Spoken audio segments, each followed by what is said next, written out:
we'll get going. Anyways, I just thought I'd start by introducing myself. My name, in case you don't know, is David Furman, and I've been involved in, I'm a photographer. I've been involved in photography since 1980. Pretty much my first 20 years in photography were devoted to black and white photography and black and white printmaking.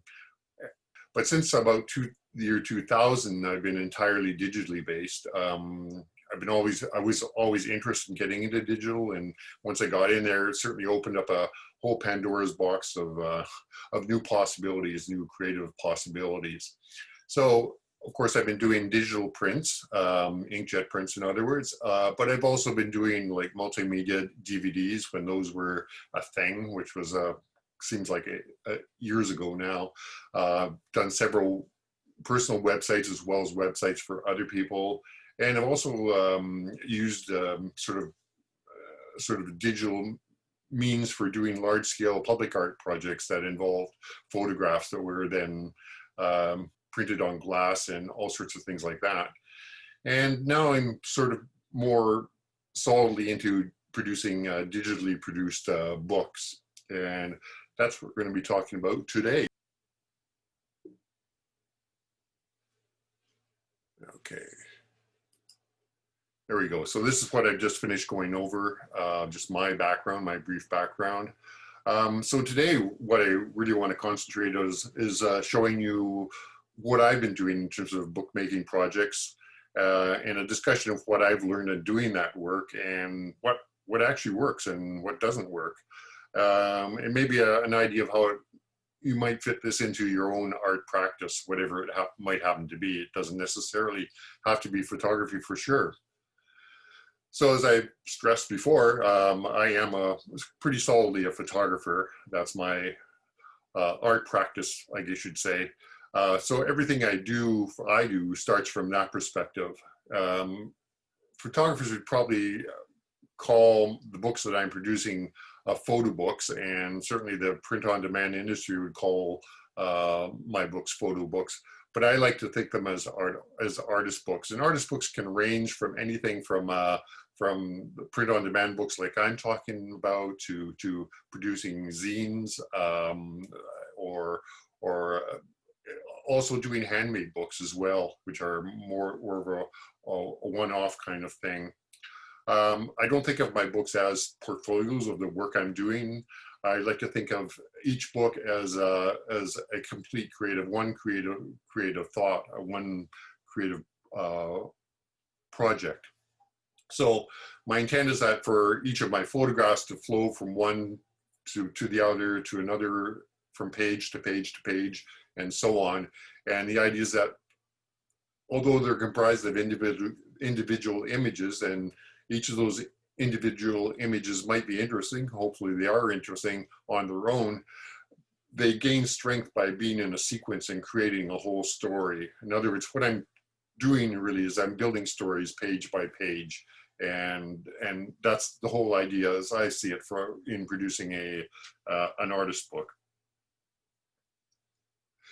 So in terms of your bookmaking, I guess I'd like you to think of it in terms of your own art practice, whether you focus on paintings or printmaking or graphic design or writing or beyond, or perhaps all of those things. And also think beyond just putting together a portfolio of all the nice things that you do, but think of a special projects. Think of how your chosen media or medium can be used to develop visual stories that evolve over a series of pages. So what I'm going to do is I'm going to run through a series of examples of the work that I produced, my books, and I'm going to start off with Handmade Books. This is the way I got started. This was in the early 2000s, I'd say. A project I was working on then was called the Walk Project. And the core of that project, there were a lot of prints done as well, but the core of that project were 3 handmade books. And they were all labeled Walk 1, Walk 2, Walk 3. And obviously this picture, the book you see here is Walk 3. You can see that they have handmade hard case book covering with a nice fabric, cloth fabric on them. And then if you look on the inside, which you see on the right-hand picture, the pictures are continuous. In other words, there is a sequence of pictures as I walked, as I did this particular walk, which happened to be in Winnipeg, walking along the Omens Creek from Assiniboine River up through industrial and commercial areas, up to a cemetery on the other side of our international airport. Anyways, so it's a sequence of photographs from beginning to end of that walk, but they're all strung together and continuously they're sort of melded into one another. So it's one continuous stream of pictures. And the way I presented the walk was in the book anyways, was as a one continuous accordion fold kind of photograph. So you can actually go page by page as you see here, but you can also take all the pictures and string them out, string the whole interior of the book out, and perhaps 50 feet long, stretch it along the floor of your gymnasium or whatever it might happen to be, and show it as one complete long picture if you wanted to. But for practical purposes, you're going to be viewing it much as you see here in the picture.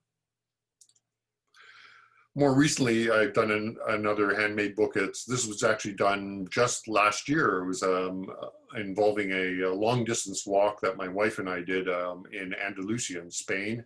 And it's called the Andalusia Coast to Coast,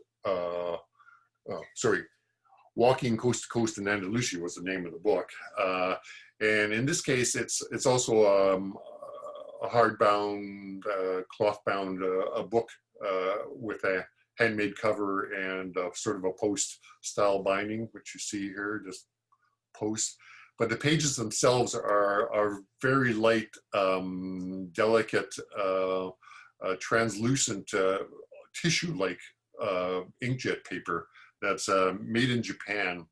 And the idea was to use that paper so that this album is composed of, or book is composed of individual pictures that are used and spread throughout the book, and they're not blurred together, but instead what it does is it's blurring from page to page, so you can actually see through the tissue paper to the page below. Especially, you notice it right here in the right-hand picture, where you can see the image appearing that is on the next page here. And again, this is a combination of using pictures and words and a little map, GPS tracking maps that you can see here to, and this became sort of a pattern for a lot of my follow-up books as well, using words, pictures, and map graphics. One of the interesting things about using this very lightweight paper is that you can do various alterations to it, such as the torn edges here. You can crinkle the pages to give it a sort of a rugged quality that sort of adds to the story or befits the story as I move through it. And some parts are smooth, and then you can see parts of this page are crinkled, and other places the entire page is crinkled up. And in other cases, there's actually punched holes through from one page to the other, so you got images bleeding from one page to another. So I do like doing handmade books, but I do sort of think of them as precious objects, individual objects that, and usually these kinds of books are shown in galleries. And quite typically they're shown under glass as well, so which sort of defeats the whole purpose of a book. From a practical standpoint, you want the people who are looking at your book to be able to actually touch the book and to flip through the pages and see it, get an idea of the story that is being told by that book. The other thing is that handmade books are pretty expensive and time consuming to make, and therefore if you are selling your books, they're also quite expensive, so they're going to be in a different kind of market than let's say my print on demand books are. And of course they are hard to reproduce. In most cases you're producing a very limited range of books, perhaps even just one, such as I have done in the case of my books. Print on demand books, if I was to define what a print-on-demand book is, it's this. It's that you design one, you print one, you sell one, then you print another, then you sell another, etc., etc., etc. It's a commercial, industrial process that is completely digital, and in some sense, I like it because there's no real value to the books themselves. Like it's like a book, picking up a novel, you read it, you dog-ear it, you do what you want with it. And that's the idea behind, I think, print-on-demand books, is that people can purchase them, or you can even give them away if you wanted to, or I could give them away if I wanted to, and people could look at them. They could put them as beside in the bathroom as bathroom reading. They could read them at the beach. They could read them while they're having a hot dog and get mustard and relish on them. It really doesn't really matter. It's just a simple book that people can use, and sort of but at the same time, I'm able to communicate one entire story or idea through the pages of that book, and reach out to a lot more people than I can with a sort of a more gallery-oriented handmade book. So, as far as I'm concerned, I was using print-on-demand books. I started using them in 2010. I've been pretty much solidly using Blurb Books.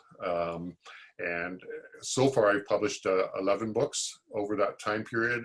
And I've just received one today in the mail, so I'm going to be showing you that at the tail end. And I have a few more that are going to be coming very soon as well. So most of my books are part of my Ways to Walk series, and these books combine photographs, graphics, and words.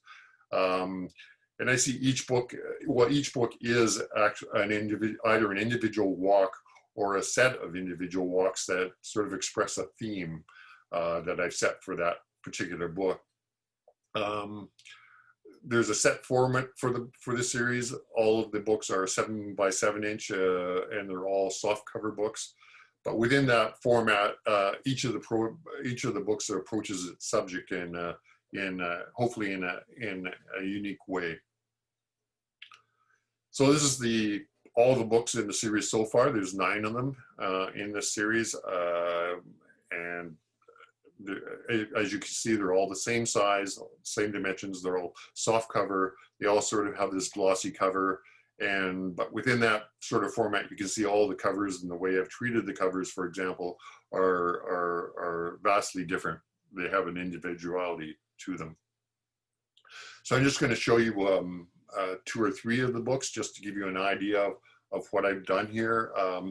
This book is called Bridge of Lights, and it's about my walk down Arlington Street here in Winnipeg. Arlington Street starts down here at the Assiniboine River, which is my neighborhood, and it goes up over the CPR yards, and sort of the focus of the whole walk is the Arlington Street Bridge, which goes over that, and then continues over to the other end, which is in the north, which is Enniskillen Avenue.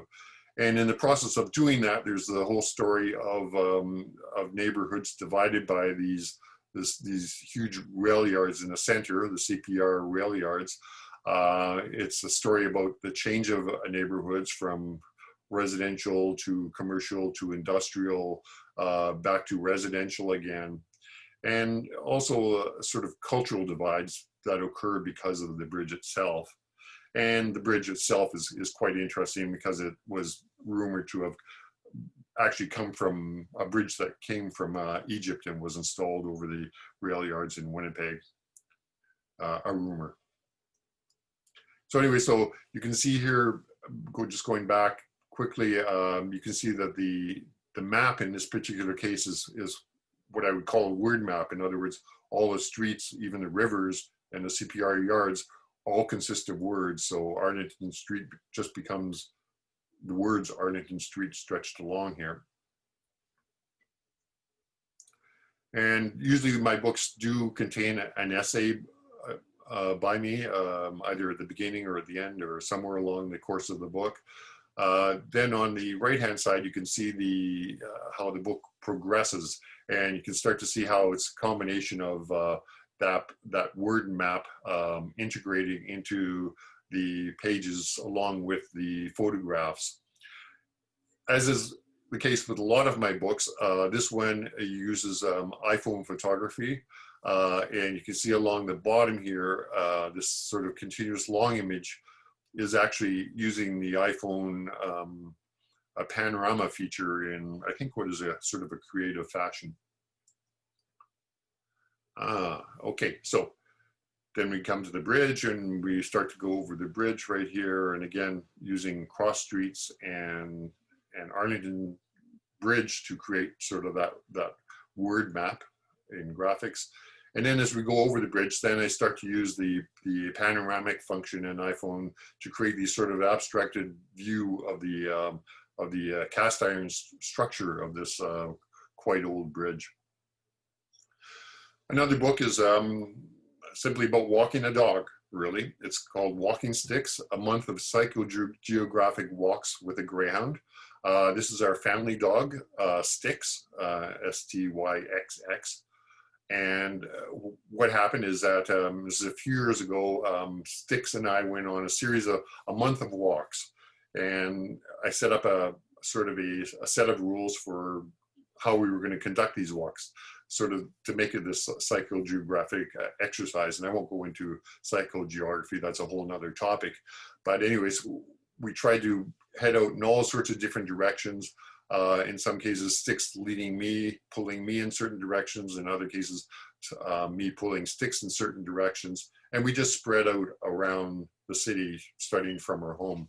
So right here on the right-hand image, you can see the map that we were creating. Again, I used GPS tracking software to track our routes and put them all together into this sort of accumulative map of all of our monthly walks. Over here, you can see the little dot representing our home, which is somewhere in the center there at that actually. And then the pages progress, basically using the maps again, sort of highlighting the route we happen to be on that particular day. And there's sort of a convention I established where there was one image per walk, incorporating Styx in some part of the environment we were walking through. In this case, visiting my mom at a seniors complex. With the date as well. And then the map itself would be highlighted in red and enlarged to highlight the area as well. There was a series of daylight walks that we did, Styx and I did. And you can see they're on white pages. And then of course, these are nighttime walks that Styx and I did. So the book progresses from a series of daytime walks to a series of nighttime walks, and then back to a series of daytime walks. And then this is the third one that I'm going to show you. This is one called Navigating Hope. And you can see my wife, Gail Perry, gets credit on this one as well for obvious reasons, but the main reason is that as well as me contributing writing for text to this book, Gail also contributed text to this book. So there's an essay at the beginning that is mine, and then there's an essay at the conclusion, which is Gail's. In between, well, you can see here that I've set up sort of a graphic background for the book. It's on the cover in the pages, which is sort of an abstracted, I guess, universe, you could say. And then on various pages throughout the book, there were constellations from the night sky that would have appeared in the months that Gail and I were doing this particular series of walks. And I should explain, the series of walks is based on Gail had a bout of breast cancer about 2 years ago. And of course, it was for the tumultuous time for her and for both of us. But we made a pact that as long as it was feasible, that we were going to be, we would, for attending treatments and for appointments at cancer care in Winnipeg, we would actually walk from our home to the cancer care facility, which is at the Health Sciences Center in Winnipeg. That would be a 50-minute walk there and another 50-minute walk back, circular walk. So that became, in a way, the purpose of this particular book. And what I would do for each walk that we took, I would take one picture of featuring Gail in each of them along the way. Now so that's that, and you can see the pictures continuing here. And then at the very center of the book is actually the map. This is the map for the book, like I would have in my other books. And in this case, the map is actually the constellation of, well, Gail and my constellation, the one that we created by our walk. So we have home down here, we have cancer care over here. These are all the places we took pictures along the way. And these are sort of some outlier stars, so to speak, where some other pictures were taken as well. And you can see that river, the Assiniboine River, running through the map, running through Winnipeg. Anyways, so that's the map. And I will say that I'm definitely over explaining this to you, because nowhere in the book does it explain these are constellations. This is our map. This is the constellation that is where we walked. This is left up to the viewer to experience in sort of an abstract, sort of mystical way. And I try to create a lot of uncertainty to the books, where people have to read into the books, whether it's the text or the maps or the visuals, or how all three combine. I don't try to spell it out in the books at all. Anyway, so that's the examples of what I've been doing. So now we'll get into the print-on-demand process itself. First of all, it is 100% digital, and it is entirely online. It would not exist, this whole thing would not exist if it was not for of the online universe, so to speak. So what you're doing is when you're doing the print-on-demand book, you're essentially going to a particular printer, whoever you happen to choose, Blurb or some other online printer, and you're basically using their specifications. You're selecting among their limited selection of book dimensions. You're selecting from their style of books, whatever they might offer, which is softcover, hardcover, or lay flat books, or whatever it might happen to be. And then you're probably using their software, in most cases anyways, to lay out your book. It could be a desktop app, an online software application, like on a web-based application, or it could be a mobile app on your phone even, or your iPad. Then you would upload the work to the printer, your artwork to the printer. Then the book is printed on a digital offset press, and typically it seems to be that they're using HP Indigo type offset printers, digital printers. Then the printer binds your book and trims it to size, and then the book is shipped to you. And basically that's more or less the end of it. If you want to, you can leave it at that, or you can order books only if and when you need more books. So for example, if a book is purchased by you or one of your customers, a client, then you just print a book on demand as required.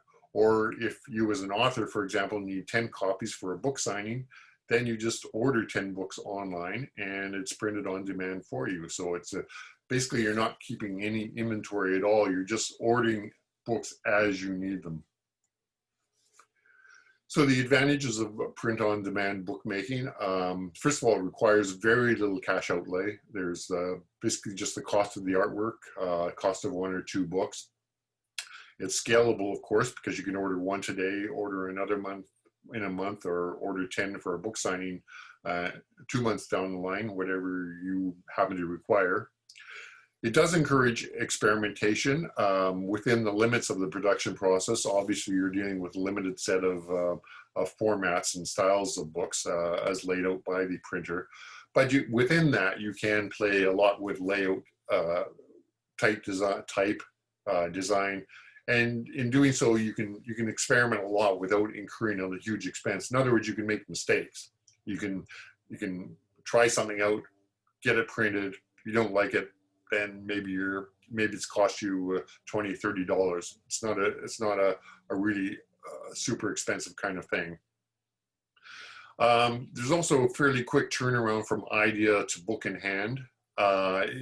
Really, it's as fast as you can lay them out on your computer, or and then pretty much after that, the only limitation is the time it takes for the printer to print the book and to deliver it to you. And quite often that can happen quite rapidly. Printing seems to take maybe 4 or 5 days at most, and then shipping is as fast as you want to pay for anyway. So other advantages, you can produce multiple titles in the same, in other words, multiple books or titles in the time it would take to produce just one title if you were working through a traditional printer. And by traditional printer, I mean a printer where you go to you would go to them and they would print off 100+ copies at any one time in one run and then deliver them to you. It's just a faster process. And also, you can probably afford multiple titles for far less than the cost just to produce one title if you're working through a traditional printer. So, like, you can imagine my 10 books, if I was to go through a traditional printer, that would be a pretty expensive kind of a process. Whereas producing 11 books, it's not a big deal. As I said, you're maybe paying $40 per book. The other advantage is you don't end up with a basement full of unsold books as well, because you're just ordering as you need them. And also that means that you're not taking away from your bank account. You haven't invested a huge amount of money in a bunch of books that are sitting in your basement. So the disadvantages of print-on-demand bookmaking. First of all, the cost per unit is higher than a traditional press runs of, let's say, 100+ books. And as a result, customers may balk at the purchase price, and I will show you a little bit of a breakdown of that in a few minutes. Also, there are, as much as there are some creative opportunities in creating your own books, there are also, I would say, fairly limited options in terms, you're pretty much set in terms of your book dimensions and the formats. They're all set as well by the printer. There's also limited customization options. You're not going to be getting custom cover designs, perhaps with photographs inlaid or embossed into the cover. You're not going to get fold-out pages. You're not going to be using unusual papers, and you're not going to be using a mix of paper stocks in one particular book. So there's lots of limitations in that respect. Also, there are limited distribution opportunities through conventional channels. Access to physical bookstores and wholesalers and what have you are not, it's not where print on demand is really geared, I would say. The advantages of using Blurb Books, and by the way, the website for Blurb Books is blurb.ca. There's also blurb.com, which is in the US, and there's a blurb.uk in the United Kingdom. And I'm pretty sure there's other Blurb websites depending on in other countries as well. I just haven't really checked them out, but you can see it's pretty much a worldwide kind of online printing firm. So the advantages. First of all, is that you can sell books through the Blurb book site. What you do is, it happens almost automatically, is that you set your book up for sale, and Blurb then makes a little bookshop just for you. And so I call it my David Furman Bookshop, and I can actually send people to that bookshop, and they can go there, they can find my books, my whole range of books, and then they can actually click on one, pay for it using their credit card, and they have it delivered to them, all done by Blurb. It doesn't involve me at all. There's also a good range of book types. There are photo books and quotes, which are basically just either hardcover books or softcover books. There's also trade books, which I'll show you examples of in a while, and also a magazine formats as well. And there's also a good range of book sizes, ranging from my small 7 by 7 inches up to fairly large coffee table sized books. I've always been more than happy with the quality of the printing from Blurb. You know, I'm particularly critical being a photographer, so I've found that they look exactly as I expected them to look. They're nice and sharp. Also, there's a pretty wide range of layout software options, ranging from easy to use to more professional. There's the Bookwrite desktop app, which I have used. The ones with the asterisks are the ones that I use on a regular basis.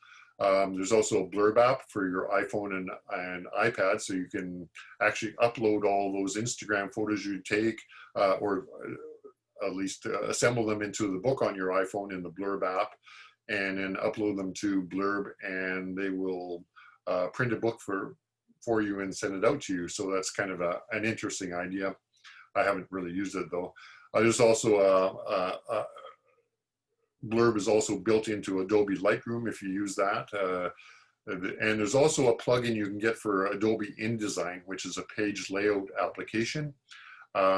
Basically what you're doing is you're using Adobe InDesign to create a PDF that is then uploaded to the Blurb website, and then they print from using the PDF. You can also create a PDF using other means, using Affinity Publisher, which is a page layout app. And again, I'll be talking about that a bit more in a few minutes. Other advantages of Blurb is that they offer fairly good discounts. I think you can count on at least a 30%, and they go up to 50% from there. You can save further potentially by if you want to place a large bulk order, that you have to contact Blurb directly to arrange, and I haven't done that, so I'm not too sure what potential savings there might be. You'd have to run through that yourself. There's also pretty good technical support on the Blurb website, lots of how-to helpful information for your projects. What sets this Blurb apart from a lot of the other print-on-demand services is that you can actually order a swatch kit for paper stocks, for the end papers, and for the book claws that you can use for your hardcover books. And that's very handy to see how your photographs are going to look, whether they're black and white or color, and what the different papers are, and what the end paper choices are for your book as well. Blurb will also convert your books to ebooks for Kindle and also for Apple's iBookstore. And there's also sales channels for books to be sold through Amazon. It's sort of a binary situation. You have to either choose Amazon or Blurb for some weird reason. And I understand that I really haven't followed through on this, but I think you can also sell through the Ingram book distributors. The disadvantages of Blurb, the first one I think is a little bit on the minor side, but it would be nice to have more cover options, such as embossed titles on the hardcover books, or even slipcases if you're creating a limited edition series, perhaps. That would make a sort of an elegant add-on for your projects. And more importantly, I've had recent issues with quality control and customer service. And this has all occurred since the pandemic. I've placed 2 orders, and in the first case, the books I ordered, they were copies from one of my Ways to Walk books, and they came back and the bindings were completely failed. The glue did not work. The glue binding did not work on the perfect bindings, and the books literally fell apart as soon as you opened them up. and more recently, my most recent book, they actually shipped me the copy with the right dust cover on it. It was a hardcover book. The dust jacket was the dust jacket I designed, but the book itself was somebody else's wedding picture. So it was something completely mismanaged at their end. And that's a problem, but I think the even bigger problem was that I found customer service quite unresponsive. You'd put in your complaints or request for a reprint at no cost, of course, and then you'd sit and wait, and it would take 10 to 14 days before you would hear from them. So that is a little bit of a problem, and they will chalk it up. I've raised this with them, and they will chalk it up to the pandemic.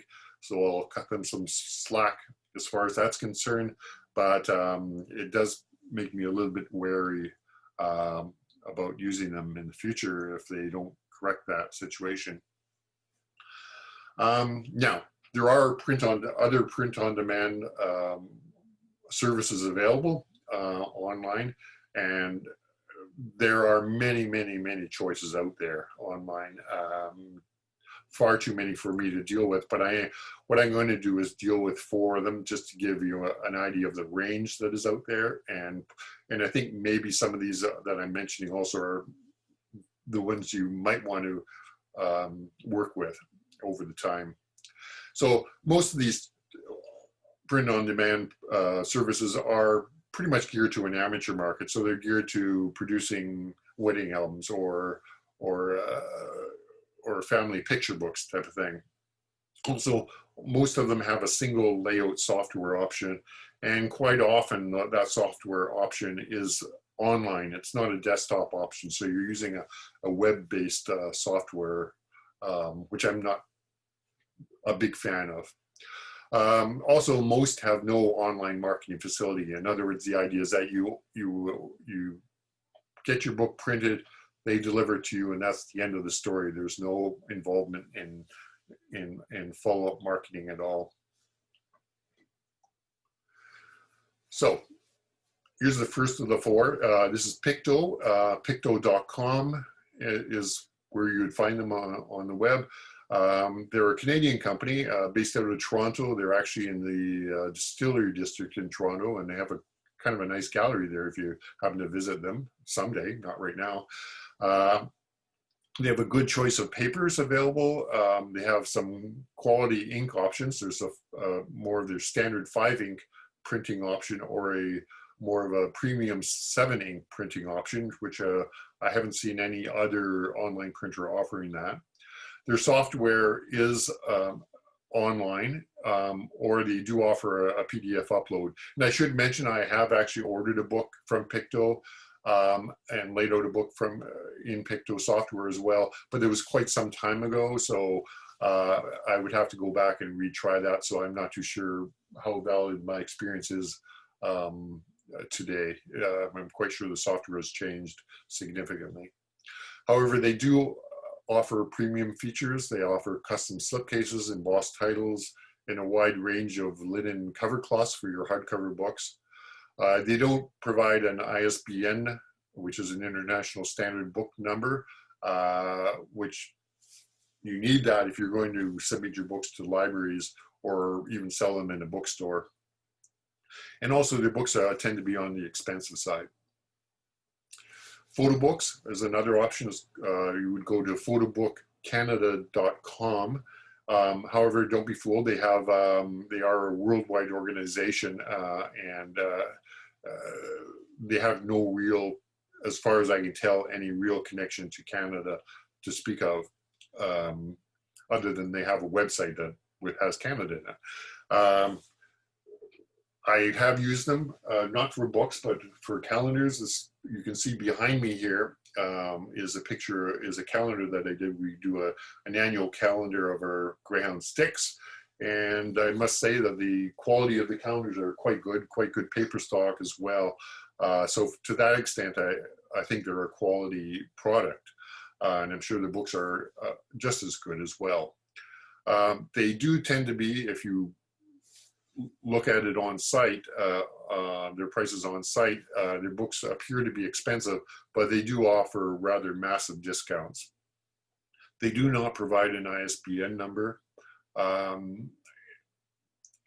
and their layout software is online only, and it's pretty limited flexibility. I don't like working with it. It also has limited fonts, which is important. A lot of their fonts that they do have are kind of silly, goofy fonts as far as I'm concerned. So you're not going to get really good, solid, I think, choice of fonts that you might want to use for text layout. There's a good choice of papers and formats as well, and there's also a good range of premium features such as slipcases, debossed covers. Debossed covers are where you have an inlaid photograph right in the cover of the book. A wide range of linen cover cloths as well for your hardcover books, and also embossed titles on hardcover books. And the last choice, the fourth choice, is Ingram Spark.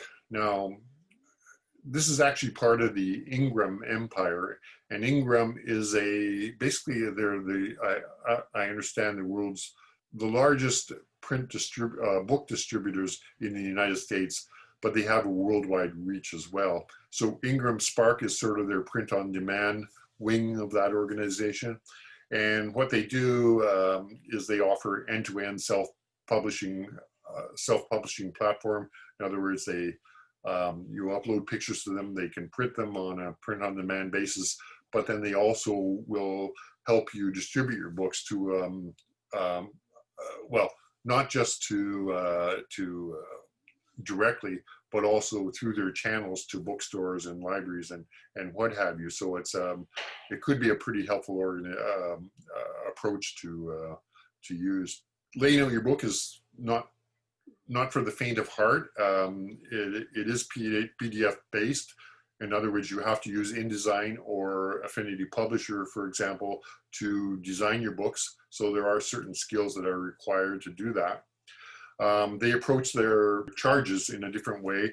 They have a standard US $49 upload charge just to upload. It's a one-time charge to upload it to their website. And then from there, then you pay a per book price. They have a good range of trim and page sizes from 4 by 6 inches to 8.5 by 11. However, you're not going to find any coffee table size large formats at all. It's more geared to a trade style book layout. They do offer good binding choices. They have perfect binding, which is glued binding that you see in my Ways to Walk series. They have saddle stitched binding as well, which is a staple binding for smaller books, I think up to 24 pages in size. And they also have case laminate hard cover books as well. Case laminate is where your cover design is actually laminated onto the book boards, the front and back book boards, and the spine board of your book. So it's all the hardcover in essence is also the cover design for your book. They do offer what appears to be very good online resources, not only in terms of help in laying out your book and designing your book, but also in marketing your book. And as I said, they do have worldwide distribution partners, which you can take advantage of. Now, you will need to purchase your ISBN number separately from them. They don't offer that. And be aware that there could be a charge to get your ISBN.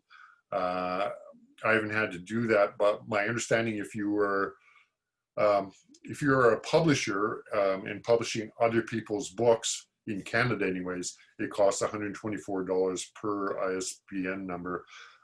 If you are a self-publisher, in other words, you're publishing your own titles, then I think you can get them for free in Canada. However, I'm just going through that process now. I haven't had to do that, but just for to experiment, I'm going through the process of getting an account, and we'll see what the possibilities are. Something to report back to, I guess, in the future. So this is just a little comparison of the print on all those other, or of the print-on-demand services that are available.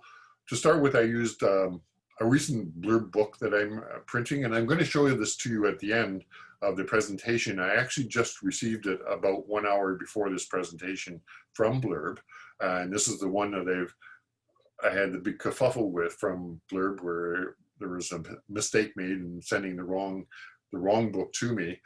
So anyways, now I've just gotten it delivered, and I appreciate Blurb Books for that, because they really got it printed really fast, and they got it to me, they shipped it to me like overnight, basically. I think they come from Washington, in the United States, Washington State in the United States. And the book looks really, really good, so I'm quite happy with that. But anyways, so that book is an 8 by 10 inch hardcover with 100-pound premium paper, a dust jacket, and it's 86 pages in length. So Blurb's list price is $63, but with the discounts that they offer, 30 to 50% range, then that brings down the price significantly. Now, you should be aware, if you're setting up a Blurb bookstore, that those discounts are only available to you as an author. Or in other words, if you wanted to order copies to be delivered to you, then you would be able to access those computers. However, if a client or a customer went to your Blurb bookstore on the Blurb website, they are going to be paying list price. Not only that, but if you've set up your selling strategy, if you've built, also added on some sort of profit on top of that, for example, $5, then your customer is going to be paying $68.09 for that book. Photo book, again, these other examples, I tried to narrow down, try to get a similar size hardcover book using similar paper, or try to get as close as I could within the parameters of what those other services offer. So photo books, comparable book would be $121.98. But as I mentioned before, they do offer substantial discounts, which brings it down close to the Blurb price. Ingram Spark is quite interesting.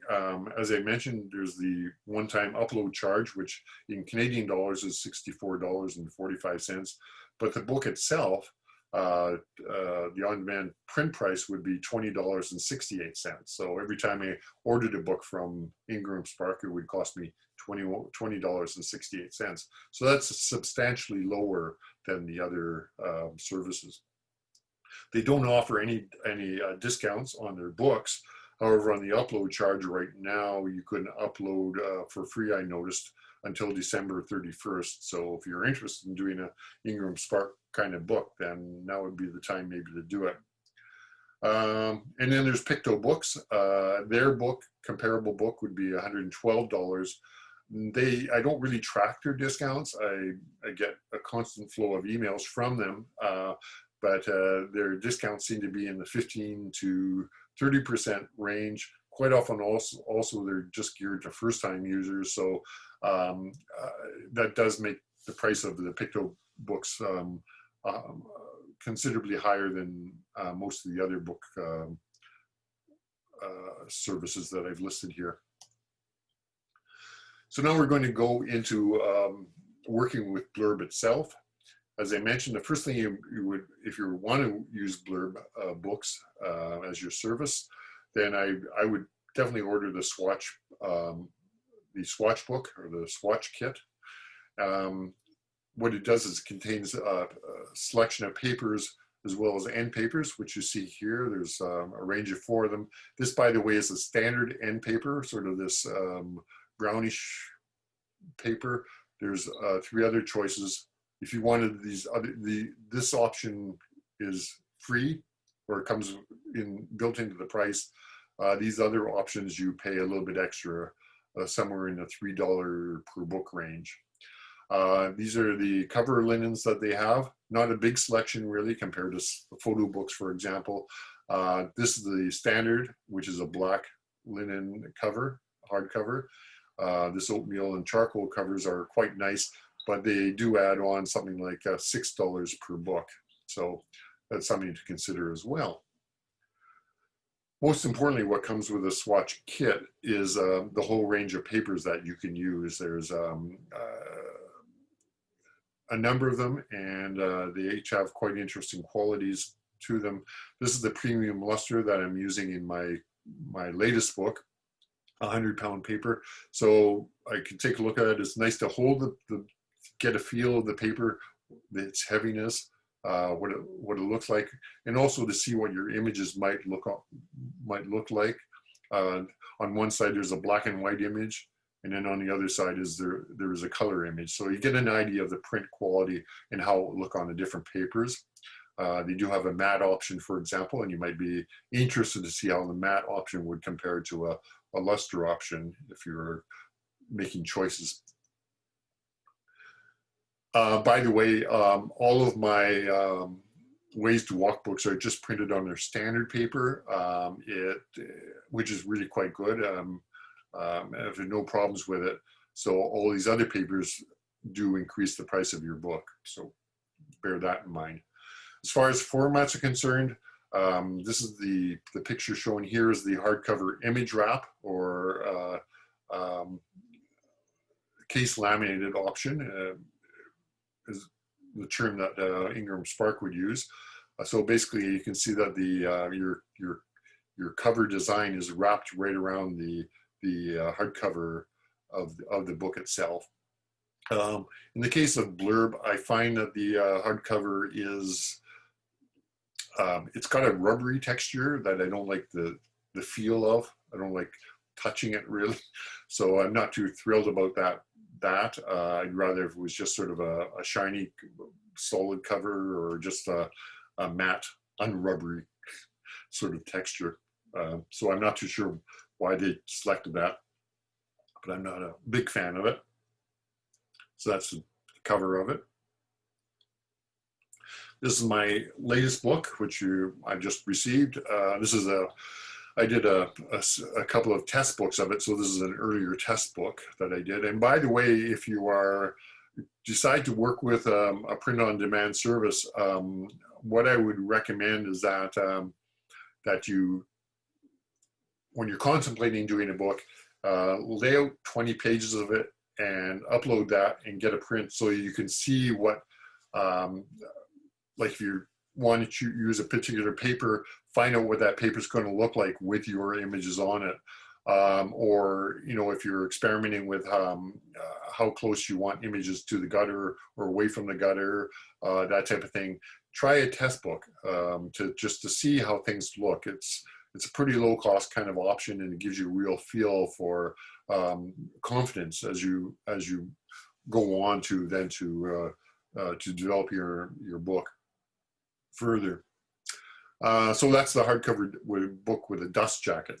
And you can see there's the dust jacket. The hardcover book itself on the inside is just a blank book. So there's no title on it.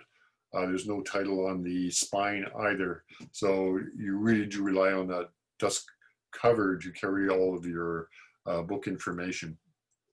I'm not going to talk about the soft cover because that was the Ways to Walk books, and you've seen those. In terms of, this is the trade book, which I'm really kind of quite interested in. It has you can see here a soft, kind of flexible kind of cover. The pages are on the thinner side. It's sort of a matte kind of paper, quite a thin paper. You have a choice between economy printing and standard quality printing. It's not meant to be a high-end kind of printing solution. But again, this is a case where I just did a 20-page book just to see what it looked like, to see whether I was interested in it. And I must admit that my photographs turned out quite well on the book. I was quite happy with them. I had no problems with the quality at all. So I would like to use the trade book as in a future project. Then there's also the magazine option that they have, magazine format, which looks pretty much just like a magazine would. So it feels and looks like a magazine. This is one that I ordered from blurb.uk, as a matter of fact, and it was printed by Dezeen, which is an online design sort of website. They printed this book devoted to 3D printing and how it impacts design. And again, the pages are, it opens, it feels just like a magazine. So it's something to consider if you wanted to do that kind of format. Now, in terms of layout software, I mentioned that I really only use Bookwrite and lately PDFs, creating PDFs. I haven't really used the Lightroom plugin, even though I do use Lightroom a lot. But the plugin, last time I looked, is missing a number of features that are in the Bookwrite application. So there's also Blurb for iPhone and iPad, which is, again, you might find some creative potential for that. It would be an interesting exercise. People are doing these 365 day projects. An interesting project would be to take 20 pictures, for example, on your iPhone, lay them out on the Blurb iPhone app, upload them to Blurb, and then have that little softcover book printed for that, and then do that for 365 days. There's perhaps some interesting ideas that you could work with there, sort of on the fly kind of art. Bookwrite is the software I like to use. Their software that I like to use. It's pretty full featured, pretty flexible, and it's easy to use. I use Bookwrite for pretty much all of my ways to walk books, so it works quite well. And you can also create PDF files using a page layout software. And Blurb does, as I mentioned before, it does offer a plugin for InDesign, which is the sort of the go-to page layout software that's out there. That's Adobe InDesign. And what the Blurb plugin does is it automatically sets up your layout dimensions. In other words, you choose let's say an 8 by 10 inch book, and it's a hardcover, and it's so many pages. It sets out all your page sizes, your trim sizes, your margins, and your bleed areas as well. Now, that's the good thing. The good news is, the trouble is, if you don't have InDesign already, then it costs you a substantial amount of money. It costs US $21 per month. You get InDesign on a subscription basis, or if just for that one application, or you can get all of the Adobe apps in a bundle, and it costs you $52 per month US. Well, that's a pretty significant amount of money, and I wasn't really willing to go in that direction, even though I'm a fan of Lightroom and Photoshop, which are also Adobe products. So instead, I found Affinity Publisher, which is also a sort of a newer page layout software, and I'm creating my PDFs using that. And the benefit of Affinity Publisher is that it's pretty full featured. I'm maybe missing some features of InDesign, but it's certainly enough to allow me to create books for my print-on-demand books. And the good news is that it's a one-time cost. You just buy the app, and it costs US $50. So I've been using that, and the only real downside is that you have to, the layout dimensions for your books have to be configured manually in Publisher, and it's not that's a super big deal to do that. So I think once you get familiar with how to do it, it's pretty easy, and you'd wonder why would you even bother using InDesign at all. Anyways, I was going to stop here and go into Bookwrite, actually go show you Bookwrite and Affinity Publisher, just to let you know what they look like and maybe how to use Blurb Books within those, or create a Blurb book within those two applications. It could take up a lot of time, I thought, so I think I'm just going to skip through that. More importantly, is just in terms of learning how to design books, I think that's something that may be worth looking at before you actually sit down and start laying out your book.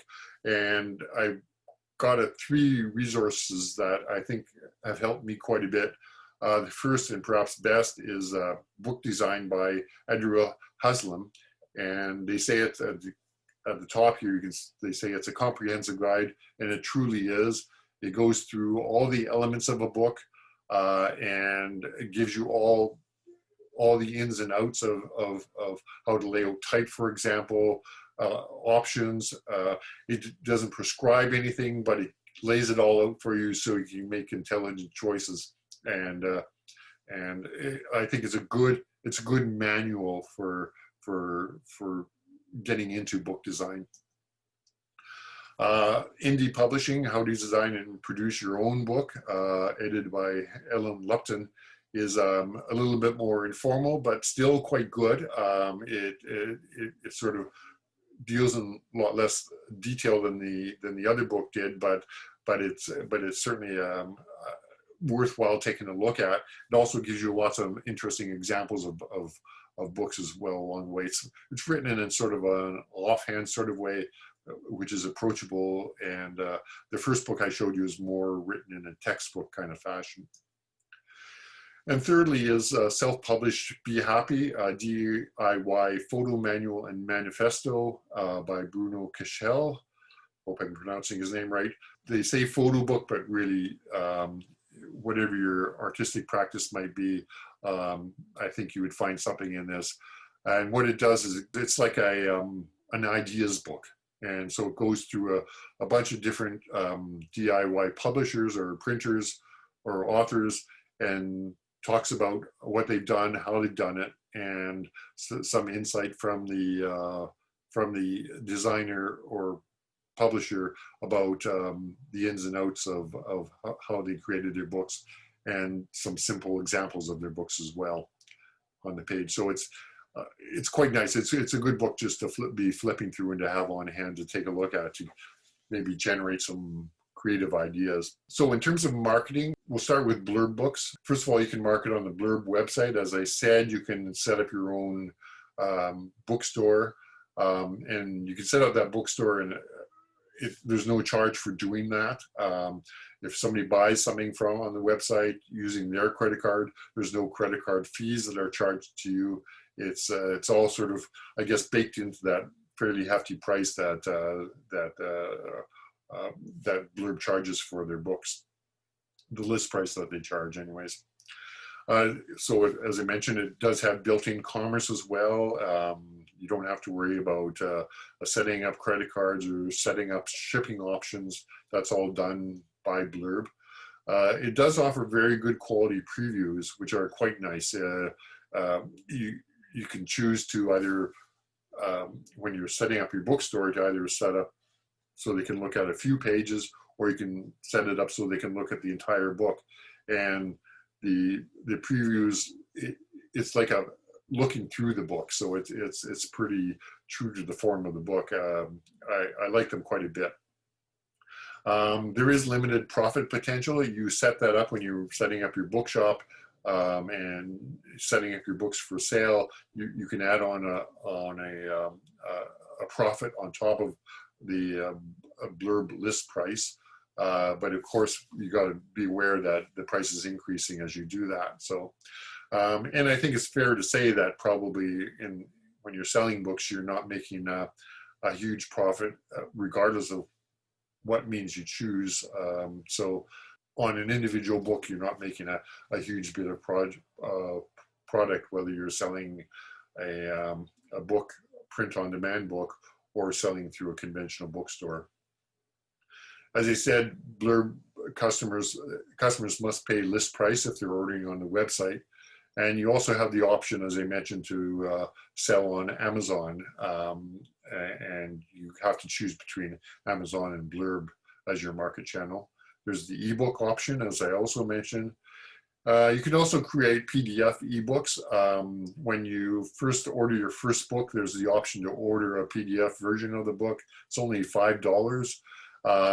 So it's not that much. I use them as proofs, but generally I find that if I was to, let's say, distribute them to people, the quality is quite variable. Sometimes there's little glitches that occur in the PDF versions of the books, and also the PDF needs to be configured by the viewer in their PDF reader. So, example, if you're using Acrobat Reader. It's up to the person who's reading the book to set it up so that they have a two-page view. Otherwise, they're just going to be looking at page by page by page, and they're not going to get the idea of the spreads. And it's just not going to look like you probably wanted your book to look. Ingram Spark is the other way to market books. Ingram, as I mentioned, is a major US distributor of books, worldwide marketing potential. They also do ebooks. And on their website, they do have tools for determining wholesale prices, list prices, and profits. So they're very helpful in that respect. You should be aware, because they are marketing to as a traditional wholesaler to bookstores, independent bookstores, that wholesale discounts apply. And if you look at the examples on the Ingram Spark website, the examples show a wholesale discount of 55%. So just be aware of that you know, that you're going to have to entice bookstores to stock your books. You're going to have to offer some sort of discount in that range. Now, you can also market by yourself, which is the other possibility. So potential marketing locations are book fairs. There's the Vancouver Art Book Fair. And by the way, this whole presentation is part of the Vancouver Art Book Month. And within that, there's a few days, which is actually the Vancouver Art Book Fair. So this is basically, this whole presentation is presented through the auspices of the Vancouver Art Book Month. There's also a Toronto Art Book Fair. There's Volume Montreal, which is Art in the Book. In Manitoba, there's the plug-in ICA Prairie Art Book Fair. There's in the States, there's the LA Art Book Fair, which is set up by Printed Matter, which is a big artist book gallery and source located in New York City. You could also market through Comic Cons. Unfortunately, in Winnipeg here, Comic Cons seem to be on the wane, but I have seen in past years people selling books at Comic Cons, and it's a way of doing it there as well. You could also approach gallery bookstores. I mentioned Printed Matter in New York City. I know they do review and may accept books submitted to them for sale in their bookstore in New York City, which means it'll also be available online in their store. Or you can create your own online store, and this is not an impossibility. You can do it using WordPress and WooCommerce. You could do that at fairly low cost. WooCommerce, for example, is free. There's Shopify, which could be kind of expensive to set up. It's a Canadian company, and they have a very good shopping cart and a very good shopping experience in general. You could also go through Etsy, which is sort of a craft-based online marketplace. You could set up a store there, and they have small charges, I believe, for any sales that occur through their site. You could also set up just an artist website through, and I found this out recently, through cargo.site, www.cargo.site. And basically what they do is they offer free artist website hosting, but they also have an add-on, which is costs $9 US per month for e-commerce, and basically that then sets you up with a store and a shopping cart, and then from there you have to just set up your own shipping arrangements and your own credit card acceptance method, probably using Stripe. So that's an interesting possibility. I think it's be pretty low cost. I do find that it's a template-based website host, and their templates are quite funky, so you have to see if it fits with your image and what you want, the way you want to portray yourself. But they are intended to cater to an artist market, so you may find them quite interesting. So the advantage of marketing yourself, as opposed to using Ingram Spark or the Blurb, is that you can make use of those author discounts to reduce book price and or increase profits. So in other words, when you order books from Blurb, and and you get that 30 to 50% discount, you can either use that to either reduce the book price or else to just increase your profit, or a combination of both. So there's various possibilities there. I think there's also some interesting hybrid potential as well. That's where you're sort of combining, you're sort of altering the print-on-demand process, the print-on-demand book, by adding to it to basically add value to the book to make it more interesting, perhaps more saleable. And I'm going to show you some examples of that. First of all, there's the book print set. I've done a few of those, and while I might find the individual books that I produce, like in this case the Night Atlas book, might be a slightly harder sell because people feel the book is it's a little bit on the expensive side, and they don't want to invest in that. One idea is to combine the book with a small set of prints, and that's what I've done in this case. These are basically 8.5 by 11-inch boxes with a clear plastic top. You can see here. Open them up, and you have a portfolio here, a small portfolio, and then the book itself sort of set in this plastic sort of frame just to hold the book in place and to set it off. So the portfolio consists of 5 prints that I just print on my inkjet printer, and they are signed, and they fit into a simple folder. And basically I can actually produce these sets fairly easily, and the boxes themselves I just order from Uline. That's the book itself. Also, if you do market yourself, then you're ordering books and you have them on stock, gives you then the opportunity to sign your books. If people are ordering from Blurb, there's no opportunity for you to sign the book. So this is a way for you to say, well, go to my online store, for example, and if you order one from my online store, then I'll give you a signed copy. In this case, my signature, I think I've had a little bit too much caffeine at this point. It's not, that, by the way, is a test book, so I didn't sacrifice an entire good book for that. It's one of my 20-page test books. The other thing you could do is hand tip some original art. This is my latest book, and my thinking is that if you wanted to, you could create a small limited edition set that actually has an original Polaroid attached to the back end paper. Just using, in this case, I'm using just clear photo corners right here. So you're actually getting an original piece of art along with the book itself.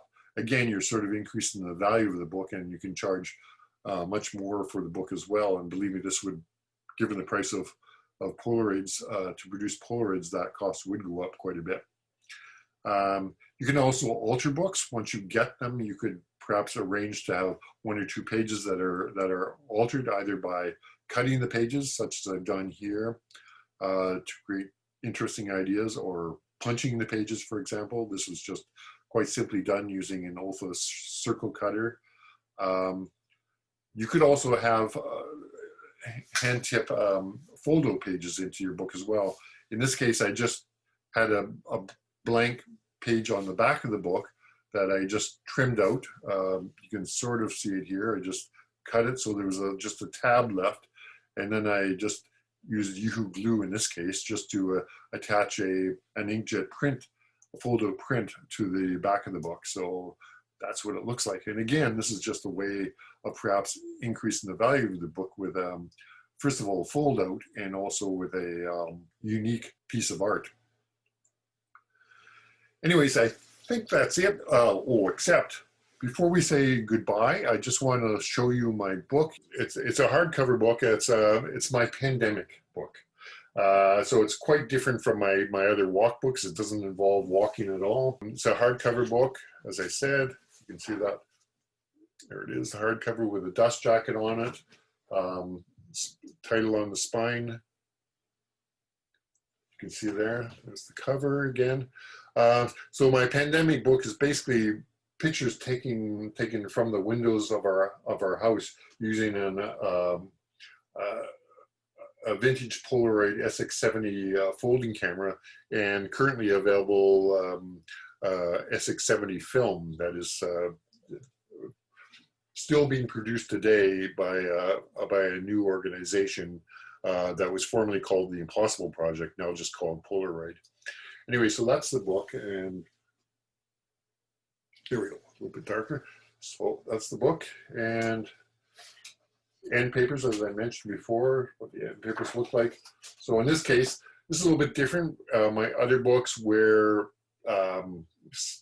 basically the sequence was all set, was all pre-established by the walk itself. So in other words, I'm taking pictures as I walk, and throughout the book, you want to keep that sequence. So from then on, as far as the book is concerned, it's just a matter of laying out all the pictures and the graphics and what have you. In this case, there was no sequence. It's just a bunch of pictures taken over the course of 3 months. So I could organize them as I will.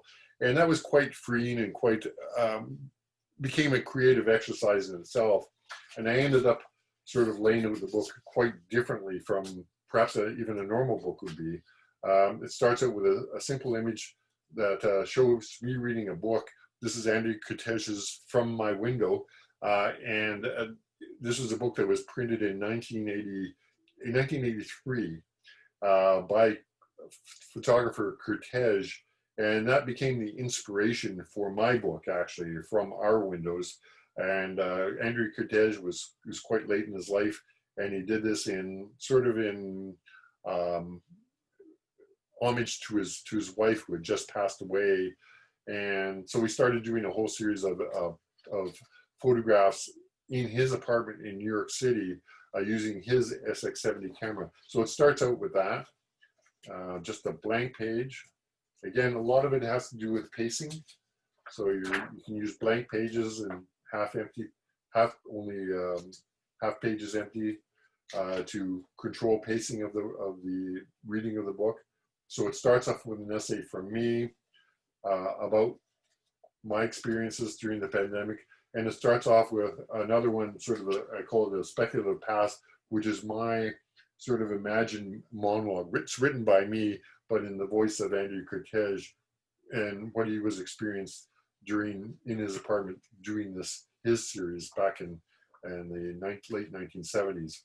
And then after you go through that, then you finally get into the title. So it's a little bit cinematic in a way. And then I had been experimenting with using alcohol inks on my images, and this is one that I actually wasn't even going to use. I just sort of did it as an experiment, really. But it ended up becoming sort of the lead-in image to it. It's sort of pounces you with a theme that we've been hit in mid-March with this pandemic that has locked us down, and we have all these images of these round coronavirus images being pounded at us on TV and in the media, and so this became sort of expounding the theme of being locked in, being shut in by this virus on the outside of the windows, and then it sort of calms down a bit, goes through a series of individual images exploring light coming in through our windows in our house. And you can see here, a little bit too bright here. I'm going to turn this down a bit. Maybe I had it right to start with, brightness-wise. So anyway, so there's, you can see I used the entire frame of the SX70, which was kind of important to me. I played around with, in my test books, with different backgrounds, including black. It's sort of a brownish gray, and then a light gray, and also the white. And I ended up using, just sticking to the white with a very slight drop shadow, you can see here, just to emphasize that it's like the image sitting on a piece of paper. Because one of the neat things about about a SX70 pictures is that when it comes out of the camera, is a finished piece of art. It's actually the frame itself, the whole frame becomes like, well, it becomes the frame for the picture. It's like it's so complete when it comes out of the camera. It's not like what we're usually used to dealing with negatives and then having to process, making them into prints, and then frame them and what have you, which takes forever. This all happens within, within 15 or so minutes after it comes out of the camera. So again, I'm using alcohol inks here.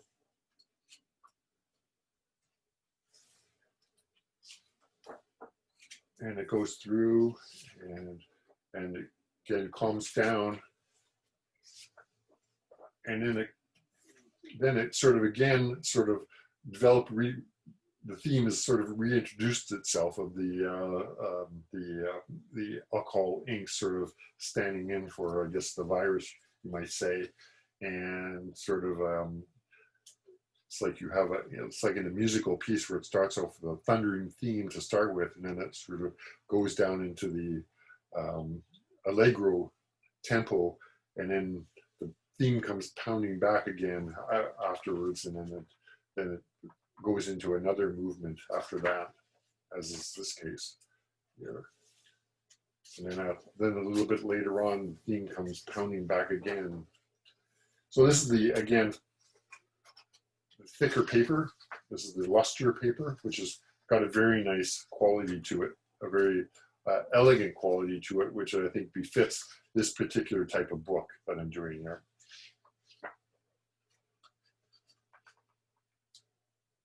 And again, it goes individual images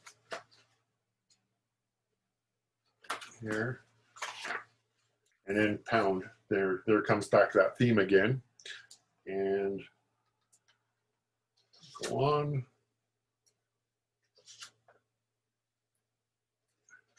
And I'll just, I won't show you the entire book, but that's sort of it. And the theme coming back again, goes back, and then of course the final image, which is sort of the quiet resolution.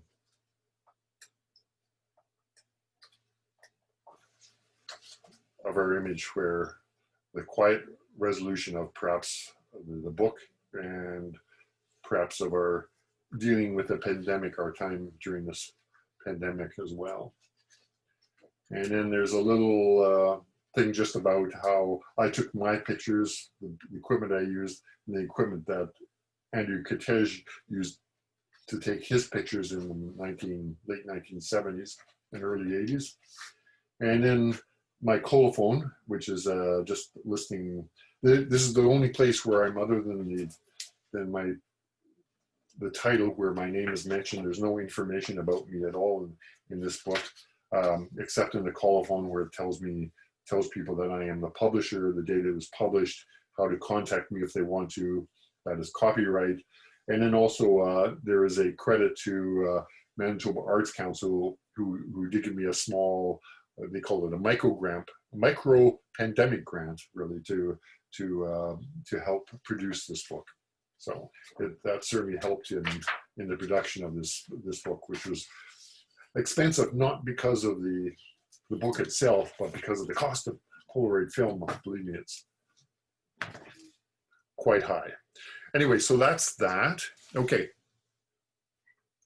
Okay, Arthur, thank you. You enjoyed the presentation as well. A lot of useful information.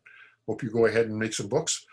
Oh, hi, Evelyn. And I appreciate all I'm posting on Instagram, so I've appreciated Evelyn's positive support as I've been posting my SX70 pictures on Instagram. Christine Wald, thanks for the presentation. Okay, is an ISBN a requirement if you want to place the book within libraries? Yes, I believe it is. You have to have one. Some places provide them for free. For example, if you go through Blurb Books, they do provide a free ISBN. I'm not sure of how the validity. I've never really tracked it down to see, well, you know, is this a real ISBN, or is it just an ISBN that is set up by, yes, you really do need an ISBN, Christine asks, yes. And by the way, the other thing you need is, for example, if you're on Ingram Spark and you had to provide your ISBN, I'll just show you, but here's the one on my, there we go, right there on my, my newest book. And you can see it's not just a number, the ISBN number, but it's also a barcode. And that's also important. And places like Ingram Spark, if they're going to distribute your book, require that you have a barcode, which is something else. Once you get your ISBN number, then you have to create the barcode. And I haven't really gotten to that stage because it hasn't been a problem, because Blurb has always provided them for me. So it's not a big issue as far as Blurb is concerned. Okay, and thank you, Erla. Yeah, I look forward to seeing you on Instagram. Yeah, thank you, Christine. Christine says thanks for that. Wow, 4:32, I did go overboard. I'm sorry about that. Sometimes I just get carried away. You know, I practiced this to start with, and it looked like it was going to be an hour, and I guess not. Sorry about that. I'm glad you all stuck around for this. Anyways, I'm just going to flip back one more time just to my share screen, because I just want to make sure you are aware where you can see more of me. First of all, I have my furmangallery.com webpage is my portfolio site, and I also have my little store there where I've set up my Ways to Walk books, where you can buy them there. It's sort of a kind of a wonky store. I'm hoping to set up something a little bit better, but this is sort of my interim store setup. Anyways, you might want to take a look at that just to see what else I'm up to as well in my portfolio. And I also have my blog, which is walkclickmake.com, and I generally try to post there once a week. Sometimes it fluctuates here and there.